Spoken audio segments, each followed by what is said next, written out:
안녕하세요. 구원 드라마 세 번째 시간입니다.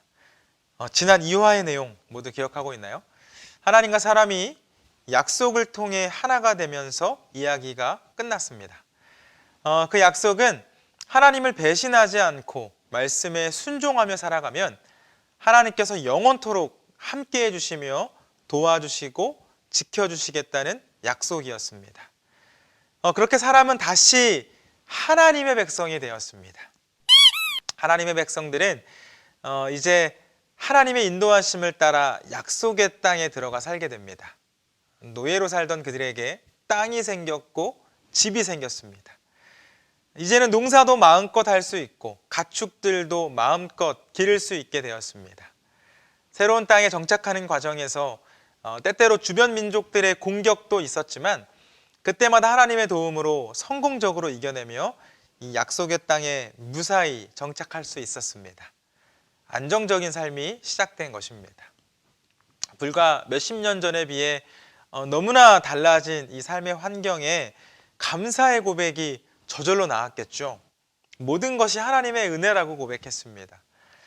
하지만 그들의 감사는 오래가지 않았고 하나님의 은혜로 누리던 이 평화로운 삶도 계속될 수 없었습니다. 약속으로 연결된 하나님의 백성들이었지만 약속을 지키지 않았습니다. 구원의 은혜는 시간이 흐르며 잊혀져 갔고 눈에 보이지 않는 하나님보다는 당장 눈에 보이는 돈을 바라보기 시작했습니다.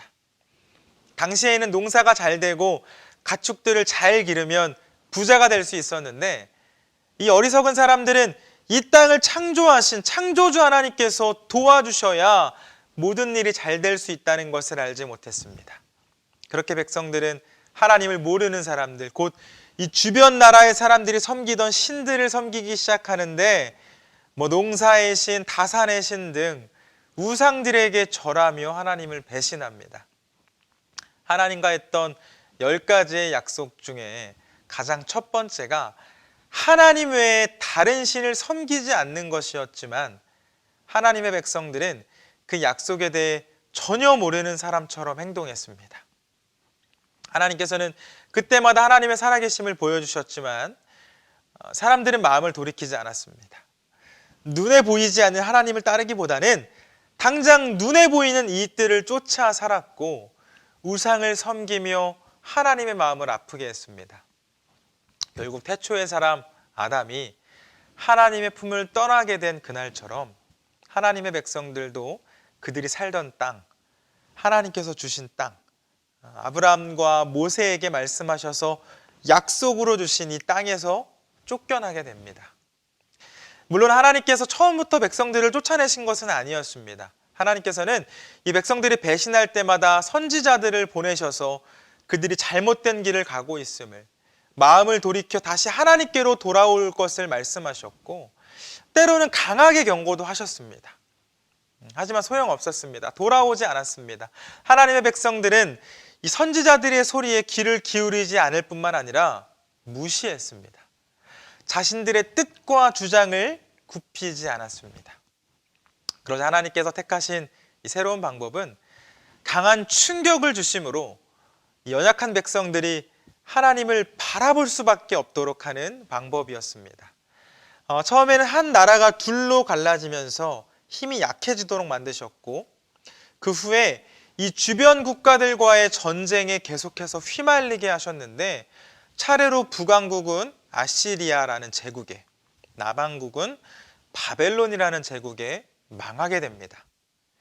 그들이 살던 터전은 모두 초토화되었고 많은 백성들은 이 적국의 포로로 끌려가게 되었습니다. 하나님께서는 백성들이 하나님을 바라볼 수 있도록 그들의 삶 속에 고난과 위기를 보내신 것입니다.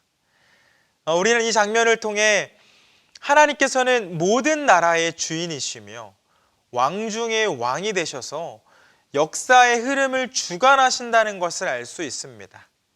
하나님의 백성들에게 고난을 주시기 위해 이 주변 민족들을 움직이신 장면이죠. 여러분, 이처럼 구원 드라마 3화는 절망적이고 우울하게 끝이 납니다.